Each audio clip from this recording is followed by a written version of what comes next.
Hi అందరికీ. ఇవాళ పొలాల అమావాస్య టెంపుల్‌కెళ్ళొచ్చారనుకుంటా. ఈ బాక్స్‌ని నేను లాస్ట్ వీడియోలో చూయించాను కదా మీకు. ఇలా నేను అన్ని పూజ సామాన్లన్నీ ఒక దగ్గర సెట్ చేసుకుంటాననేసి. సో దట్ ఈజీగా దొరికిపోతాయి. చూడడానికి కూడా బావుంటది. ఎంత పూజ రూమ్ అంతా నింపి నింపి పెడతాం లేకపోతే.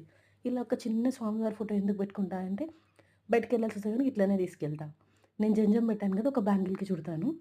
మామూలుగా ఇంత పెద్ద బాక్స్ బయటకి తీసుకెళ్ళలేము గదా! తీసుకెళ్ళాలంటే కూడా పెద్ద పెద్ద బ్యాగ్స్ అవసరం పడతాయి.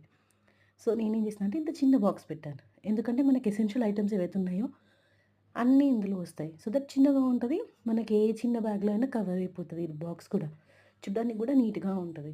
ఇప్పుడు గణేష్ మండపాల దగ్గరికెళ్తాం, కార్తీక మాసం వెళ్తాం. బావుంటది ఈ బాక్స్ తీసుకెళ్ళడానికి గూడా. పంచపాలి అవన్నీ పెడితే కూడా కింద పడిపోతాయి గదండీ చాలా మటుకు. ఇలా పెడితే ఏందంటే నీట్ లుక్ ఉంటది. ఇంట్లో ఖాళీగా ఉన్నప్పుడు ఈ బాక్స్ ఇలా ఉంటది. బయటికి తీసుకెళ్తే ఇలా ఉంటదనమాట. సో, నచ్చితే లైక్, షేర్ అండ్ సబ్స్క్రైబ్.